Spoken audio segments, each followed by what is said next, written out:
Hello everyone, my name is Clantis and welcome to the clan. So without further ado, let's get into this video because I have some things that I needed to say in the previous video, but because the judge caught me off guard when he did what he did, I just had to focus on that little piece in that video about his interruption and his interference and how he turned into a state prosecutor by protecting the witness and saying, no, you cannot have this man incriminate himself. He has a right to remain silent.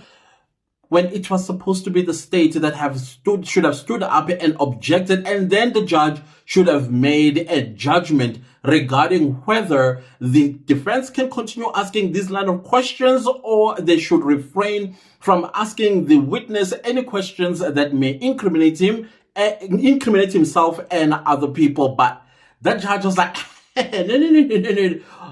Yeah, anyways, I just want to mention the fact that during the testimony in the beginning, like in the morning when the trial resumed, we had Advocate Mnisi that was on the floor and he was asking some rather interesting questions to the witness. And then I thought that the line of questioning was going so well. And I could see where Advocate Mnisi was going to regarding the photos. I think Advocate Mnisi, which actually he did mention towards the end, disputing that this witness was with accused number 3, number 4, and all the other ones on that very same day. Even the witness himself does admit that the first time he met accused number 3 was at Sutu hostel. They never met before. And then Advocate Mnisi kind of like reminded him that in your evidence in chief, you said that you knew others from back home. So now you are saying you met the accused number 3 for the first time at Sutu hostel on the 26th of October 2014. Now, one thing about this witness, every time when he's caught on his own lies, he would like to elaborate, therefore not answering the question that he is being asked. And this kind of like made it even more evident that this witness, not only is he hostile, but he is also a liar. He cannot even remember his own lies. And the one that it was a biggest highlight for me, actually there were two highlights for me. The first one was when they went to Tops to buy alcohol. Now suddenly he doesn't remember the people that he was with, but he could remember that there was Mtogo there until Advocate Mnisi came and said, but you mentioned the name of Mtogo, not this Mtogo. So why would you say I only remember accused number 3, but I don't remember Mtogo? And then you also mentioned in your evidence in chief, I think it was evidence in chief, or it was a question that came about by Advocate Ramusipili, where he mentioned a woman. And in his evidence in chief, he did not mention that there was a woman amongst the 5 people in the UNO. No, that's highlight number 2. The UNO is a highlight number 2 for me. That it was 5 people, including a lady that was with them when they went to Tops to buy alcohol on the 26th of October 2014. And now suddenly he doesn't remember. He doesn't remember. And now suddenly he also doesn't know why he was in forced arrest to begin. Listen, how you and I, okay, let me put it this way. You are at work or you are going to work. Your nephew or your son or somebody that you know calls you and say, hey, what's up? Can you come to where I am? And then you say, no, I'm going to work. And then when you get to work, you actually take a half day. How does that work? Who gave you permission to leave half day and then attend to something that you don't know what it is? And who cuts work and go to an event they don't know what it's about? Why don't you question your nephew? What is this you're inviting me to?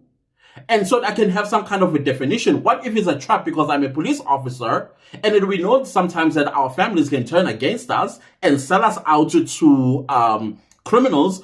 And because he's also a police officer, what if they wanted his pistol? So you see what I'm trying to say here? And yet he goes to, he leaves at 12 p.m. because that was another thing that we were asking ourselves. You arrived at forced arrest around 2 or 3. Then what time did you leave work? Because if you had to leave work, you have to leave work around 12. in order for you to get to Carlton Center at 1 and then sit down and have some sort of lunch with your cousin and then drive from Johannesburg to Vosloorus, which I think it's about 45 minutes drive, and then you get there around 2, 3. And it just did not make sense to me. We were laughing about it with another friend of mine who's a police officer. He said to me straight on my face that this man is lying through his teeth. Whatever he's trying to say may actually be the opposite. It may be what he himself has done, but now he got caught and is in trouble. And now to get this thing out of his way, he is now a witness. And now pinning something that these 5 people did not do in order to exonerate him or to divert away attention from himself, because it made me really think that, okay, wait a minute. Now that it's been established that it was not an Uno. Now tell me something. You are a young man, I'm supposing in 2014, and being in the police force for at least 2-3 years at that time. I'm just estimating his age to have been around 22, 23, 24-ish, at most 25. And then at that age, you have a vivid interest in motor vehicles, particularly the type that a 25-year-old, for example, would be interested in, like a Polo. And then you mistake it for a Uno? Tell me, there's a difference between an Uno and a VW Polo. Where am I getting it wrong here? Where's the similarities in these two vehicles? Where? I don't see it. Do you? And for a young man not to know that I am in a VW Polo or I am in an Uno, that's strange to me. So that was highlight number 2 for me regarding his memory, which of course he discredited himself even to the last bone in his body. Like, how do we trust this man? How do we trust anything that he said? And how do we trust anything he's going to say further? And now that the judge has protected him and slapped the entire nation with Section 203 of the Criminal Procedure Act 51 of 1977, now all the important questions about his surroundings with Inkabi, allegedly, how do we get to know the truth, his persona? Because how you will actually confirm your credibility or disconfirm your credibility is when you are giving this type of evidence. You could have just said, you know what, on that particular night, I did go there because I was aware that the people that live in that hostel, some of them are criminals, and therefore, or maybe alleged criminals. And so I went there as an informant of the police intelligence. And then I would inform the police who are the people that they should come and collect because they are carrying guns or they are participating in some kind of illegal activity. But no, he doesn't call the police. He doesn't report any of this, that he was with people that were carrying illegal firearms, probably even ammunition. And then he went there with a state car. By the way, that state car, from what I'm hearing from other people, they are saying that he was driving a red Polo. Now, which kind of goes back to this police person that I had a conversation with about how he actually could be the one who may have been the guy, probably was with Longwe at the Khumalo house. Now, we need to establish the relationship between this witness and Longwe Twala. Do they have any relationship, any friendship, any connection, any link whatsoever that could place them at the Khumalo house on the 26th of October 2014? Because other eyewitnesses that saw a red Polo standing or parked at the Khumalo household on the 26th of October 2014 said there was a red Polo that was parked outside. After the shots, it was nowhere to be seen.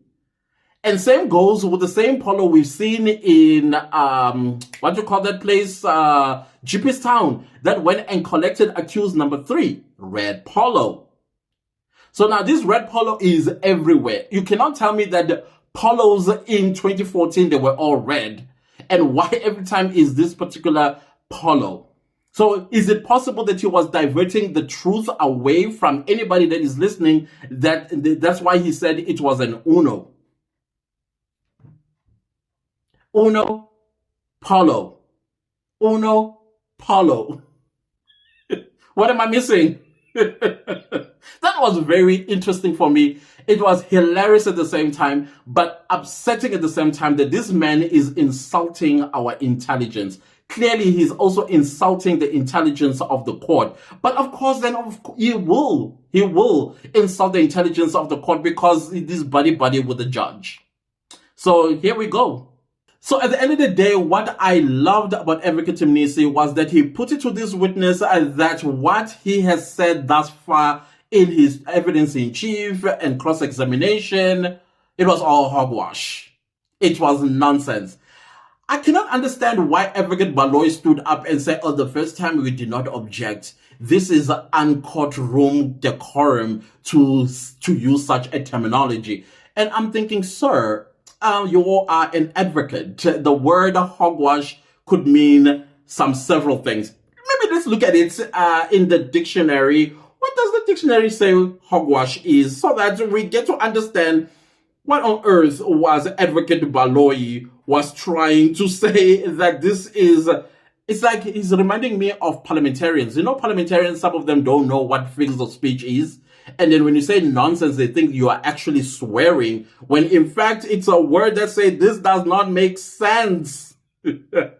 So basically, hogwash, according to Google, hogwash is complete nonsense, lies, or ridiculous actions. That is how it defines hogwash. So now, how is that uncourt decorum like, according to Advocate Baloyi? Well, the judge did look at him and say, actually, that is court language, Mr. Baloyi. And then he kind of like brushed it over and moved on because he wanted to attack the defense. There was a time where I can't remember what Advocate Mnisi said, where the judge, let me check my notes because I think I did write that because I noted it. I was like, woo, the judge was being spicy. What did he say? He said something where the judge was like, oh, God. But then the camera zoomed on him and suddenly he smiled. Because he knows that we are watching. And then I forgot to say it earlier on when I did an intro. I was supposed to say, hello, everybody. My name is Clantis, self-appointed expert, according to the judge. But I forgot. Yeah, because he knew that self-appointed experts are watching and then they are going to make commentaries on their YouTube channels. Yes, I am making a commentary on my YouTube channel, Judge. Because we saw you rolling your eyes and going, God, when Advocate Mnisi said something. I can't remember what Advocate Mnisi said. Please comment down below and let me know because it was so fascinating for me. And that is when I realized that this judge, he's about to go downward spiral, and boom, he did. It was entertaining for me. I must be honest. The first half of the trial this morning was entertaining for me, but it was upsetting towards the end because of what the judge did when he defended the witness, which was not his job. That was not his job. That was the job of the state to get up and say, we object to this line of questioning because it's going to incriminate the witness. But other than that, that's the thing that I wanted to mention that I kind of like cast aside, but it's been bothering me. I'm like, no, let me talk about this. Let me talk about this and let's have some kind of a discussion. Why on earth? You don't know what an VW Polo is and an Uno? And you are supposedly young at the time? And a police constable? Does he have a matric? Really? Did he go to school? I can't wait for Advocate Mshololo to be the one that asks this because something is hitting the water when it comes to his education background. Okay, I get it. What's the significance of somebody's qualifications? There is a lot of significance in one's education background. I remember when we were starting out at school and why we needed to go to school. We were told that if you do not go to school, as the century matures and we get into the 21st century, it's going to be impossible for anybody that does not have any sort of education background, particularly qualified education background like matric, like a bachelor's degree, or if you have what do you used to call it, a diploma. That diploma has to be developed into a BTech, the BTech into a degree, and a degree into a master's, because right now I think we're around the master's, because the bachelor's degree itself is like a matric certificate. It's as useless as a matric certificate. Right now, if you have a bachelor's degree, you will have to upgrade that to master's degree. Okay, be careful of the PhD level, because you might actually disadvantage yourself and you cannot get jobs because you are overqualified. So do it to the master's level, because right now that is what the 21st century is demanding of all of us, because now we have moved into the fourth industrial revolution and it is all about digital. And then if you are not digitalized and also knowledgeable in the digital world, then you are going to be left behind. And now I want to know about this constable. How far did he get with his education? We are in the 21st century after all, well into the 21st century. So nobody must come for me and say, why do you think the profession, what do you call this qualification has anything to, it has everything to do, comprehension, understanding, listening skills. That is what we want to understand, some of us, when these witnesses take the stand. And I like the fact that Advocate Mshololo always asks that part of her cross-examination. So other than that, guys, those are my thoughts. This self-appointed expert, that's the whole point of this channel, people. We are no experts. We are no judges. We are no, lawyers, but we do have noggins. We are critical thinkers. So you can insult us and say whatever you want to say, but this will not stop working. That's it. Period. You can kill some of us, but not all of us. And the ones that will remain, their noggin will also continue to rub their two IQs and strike up all of these questions of the things that we may not understand in that courtroom, because right now it's comedy. It's entertainment. This case died 6-7 weeks ago, or probably even further up there. No way that this is a fair trial anymore. This is not a fair trial. We are being entertained while states' resources are being wasted at the same time. So anyways, guys, if you like the video, give it a like. If you didn't like the video, give it a like. Anyways, do subscribe to my YouTube channel. And don't forget to click the bell notification so that you get notified every time I upload a new video. Thank you so much to everybody that's super thanking the channel and supporting it financially. I highly appreciate you guys so very much. Please leave me a comment down below and don't forget to share this video far and wide, because we still need to get more of the clan members. And I appreciate you guys so much for watching. See you next time with a new video. Goodbye.